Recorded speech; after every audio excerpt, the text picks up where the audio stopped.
Avinash institute of education में आप सभी का स्वागत है। मैं हूं अविनाश मिश्रा। भारत के भौतिक प्रदेश का दूसरा वीडियो है। पहले वीडियो में हमने भारत के उच्चावच के बारे में अध्ययन किया था। आज के इस वीडियो में हम हिमालय के बारे में चर्चा करेंगे और इसे गहराई से समझेंगे। तो चलो लेक्चर शुरू करते हैं और समझते हैं। भारत के उत्तर में कुछ ही दूर पर मध्य एशिया में विख्यात पामेर का पठार है। यह है भारत के अगर आप उत्तर में देखेंगे कुछ ही दूर पर मध्य एशिया में स्थित एक जगह है जिसे पामेर का पठार कहा जाता है। समझ में आ गया? भारत के उत्तर में कुछ ही दूर पर मध्य एशिया में स्थित एक जगह है जिसे पामेर का पठार कहा जाता है, नहीं तो पामेर की ग्रंथि भी कहा जाता है। समझ में आ गया? जिसे संसार की छत के नाम से जाना जाता है। ये जो पामेर का पठार है इसे हम लोग संसार के छत के नाम से भी पुकारते हैं। क्लियर हुआ? आगे समझो। इनमें से अनेक पर्वत श्रेणियां निकलती हैं। ये जो पामेर का पठार है यहाँ से बहुत सारी पर्वत श्रेणियां निकलती हैं। अगर यहाँ पे देखोगे उत्तर की तरफ जो है टियान शान पर्वत श्रेणी है। अगर आप पूर्व की तरफ देखोगे तो एक पर्वत श्रेणी है जिसका नाम है कुनलुन पर्वत श्रेणी। समझ में आ गया? और अगर आप पश्चिम की तरफ देखोगे तो हिंदुकुश पर्वत श्रेणी है और एक जो भारत की तरफ चली आती है पर्वत श्रेणी जिसे काराकोरम पर्वत श्रेणी कहते हैं। तो ये जो पामेर का पठार है यहाँ पे बहुत सारी पर्वत श्रेणियां निकलती हैं, इसीलिए इसे हम क्या कहते हैं? इसे संसार के छत के नाम से भी जानते हैं। क्लियर हुआ? आगे समझो। जो पूर्व की ओर तिब्बत में फैली हुई है, तो ये जो कुनलुन पर्वत श्रेणी है पूर्व की तरफ इसका विस्तार है, जो कि तिब्बत में, यहाँ पे तिब्बत है, तिब्बत की तरफ फैली हुई है। क्लियर हुआ? दूसरी पर्वत श्रेणी काराकोरम है जो दक्षिण पूर्व की ओर कश्मीर में चली गई है। पामेर के पठार से जो दूसरी पर्वत श्रेणी है जो कि है काराकोरम, जो कि भारत की तरफ चली जाती है। यहाँ पे लाल कलर दिख रहा है ना, ये काराकोरम, पहला जो लाल कलर है काराकोरम, जो भारत के तरफ कश्मीर में चली आती है। इसका विस्तार कैसा है? दक्षिण और पूर्व की तरफ। समझ में आ गया? जो कि जम्मू कश्मीर में फैली हुई है, जिसे काराकोरम के नाम से जानते हैं। अब फिर से इसको देखो। दूसरी पर्वत श्रेणी काराकोरम है जो दक्षिण पूर्व की ओर, इसे हम लोग दक्षिण और पूर्व कहते हैं। काराकोरम जो है दक्षिण और पूर्व की तरफ, समझ में आ गया, कश्मीर में चली गई है, जिसे तिब्बत में कैलाश पर्वत श्रेणी के नाम से जाना जाता है। यही काराकोरम को आगे तिब्बत में, यहाँ पे देख रहे हो, ये है कैलाश पर्वत श्रेणी। काराकोरम को आगे जो है कैलाश पर्वत श्रेणी के नाम से जाना जाता है। काराकोरम को भारत में काराकोरम कहते हैं, लेकिन तिब्बत में इसे कैलाश पर्वत श्रेणी के नाम से जाना जाता है। क्लियर हुआ? आगे समझो। काराकोरम के दक्षिण में दो समांतर पर्वत श्रेणियां निकलती हैं जो लद्दाख एवं जास्कर के नाम से जानी जाती हैं। यहाँ पे काराकोरम है। काराकोरम के दक्षिण में दो समांतर पर्वत श्रेणियां और पाई जाती हैं जिसे लद्दाख और जास्कर कहा जाता है। फिर से समझो। काराकोरम के दक्षिण की तरफ दो समानांतर पर्वत श्रेणियां और पाई जाती हैं जिसे लद्दाख और जास्कर के नाम से जाना जाता है। क्लियर हुआ? आगे समझो। हिमालय दो शब्दों से मिलकर बना है। हिमालय जो है दो शब्दों से मिलकर बना है, हिम तथा आलय। हिमालय जो है दो शब्दों से मिलकर बना है, हिम तथा आलय। हिम का अर्थ होता है बर्फ और आलय का अर्थ होता है घर। हिम का अर्थ होता है बर्फ और आलय का अर्थ होता है घर। हिमालय को क्या कहा जाता है? बर्फ का घर कहा जाता है। क्यों? क्योंकि हिमालय के चोटियों पे हमेशा वर्ष भर क्या होती है? बर्फ जमी होती है, इसलिए इसका नाम क्या रखा गया? हिमालय, या बर्फ के घर के नाम से जाना जाता है। आप इसको कैसे लिखोगे? हिमालय दो शब्दों से मिलकर बना है, हिम तथा आलय। हिम का अर्थ होता है बर्फ तथा आलय का अर्थ होता है घर, इसीलिए हिमालय को बर्फ का घर भी कहा जाता है। क्लियर हुआ?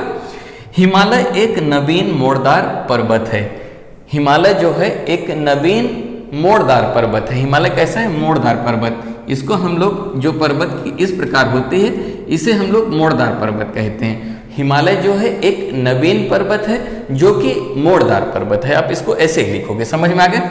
जो भारत के उत्तर में चाप के आकार में, अगर आप हिमालय के देखोगे तो भारत के उत्तर में इसका विस्तार कैसा है? चाप के आकार में है या धनुषा आकार में पाया जाता है। इसका आकार कैसा है? चापाकार है। चापाकार कैसा होता है? आप जैसे प्रकार से चाप बनाते हो तो इसे हम लोग चापाकार कहते हैं। तो हिमालय जो है भारत के उत्तर में चापा आकार स्थिति में पाए जाते हैं। उसका आकार कैसा है? चापा आकार है या धनुषा आकार है। समझ में आ गए?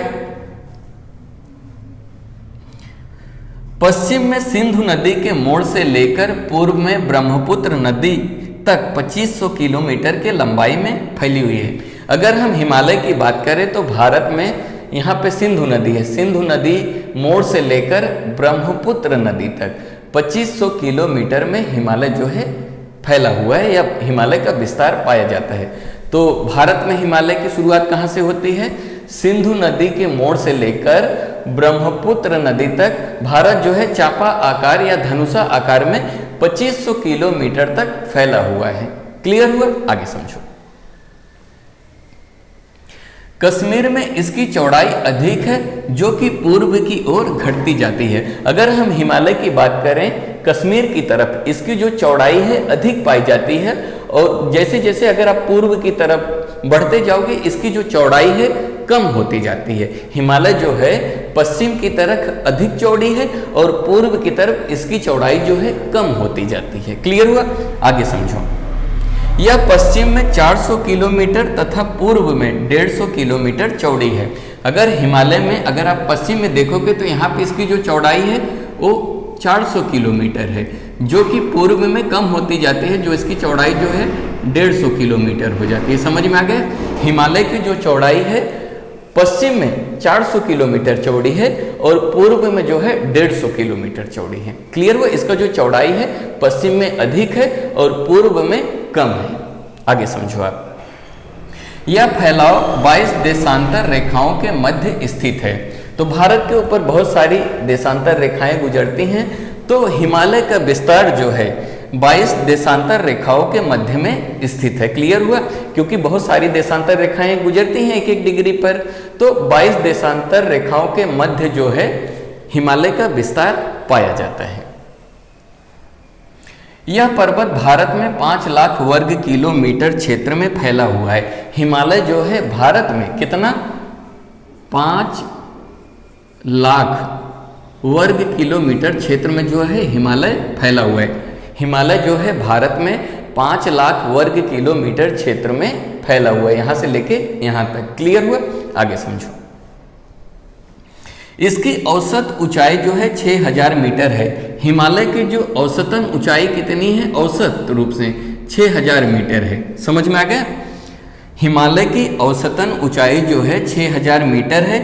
एशिया महाद्वीप में 6500 मीटर से अधिक ऊंची चोटियां 94 हैं। अगर हम पूरे एशिया महाद्वीप की बात करें, पूरे एशिया महाद्वीप की बात करें तो 6500 मीटर से अधिक ऊंची चोटियां पाई जाती हैं। कितनी चोटियां पाई जाती हैं? 94 चोटियां पाई जाती हैं। एशिया महाद्वीप में 6500 मीटर से अधिक ऊंची चोटियां जो है 94 पाई जाती हैं, जिनमें से 92 इसी प्रदेश में स्थित है।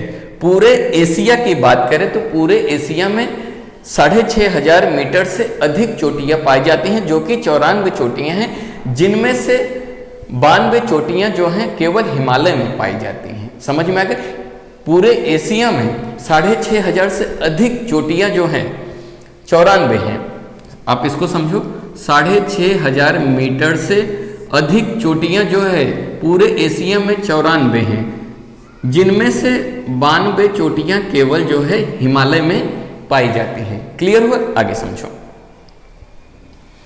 वास्तव में हिमालय कोई एक पर्वत नहीं। अगर आप यहाँ पे हिमालय देखोगे तो हिमालय कोई अकेले एक पर्वत नहीं है। समझ में आ गए? एक पर्वत नहीं है, बल्कि एक दूसरे के लगभग समानांतर अनेक पर्वत मालाएं हैं। अगर आप यहाँ पे देखोगे तो हिमालय अकेले एक पर्वत नहीं है, यहाँ पे बहुत सारी पर्वत मालाएं पाई जाती हैं। 4 पर्वत श्रेणियों को निश्चित रूप से पहचाना गया है। अगर आप हिमालय को देखोगे तो हिमालय को 4 अलग अलग पर्वत श्रेणियों में बांटा गया है। समझ में आ गया? हिमालय अकेले एक पर्वत श्रेणी न होकर अनेक पर्वत श्रेणियां यहाँ पे पाई जाती हैं, तो इसे 4 अलग अलग पर्वत श्रेणियों में बांटा गया है। कौन कौन सा है? पहला जो है ट्रांस अथवा तिब्बत हिमालय। यहाँ पे अगर आप देखोगे तो ये जो लाल कलर का जो काराकोरम, लद्दाख और जास्कर है, जिसे हम ट्रांस हिमालय के नाम से जानते हैं। ट्रांस का मतलब होता है हिमालय के पार, समझ में आ गया? हिमालय के पार, ट्रांस हिमालय भी कह सकते हो, पार हिमालय भी कह सकते हो।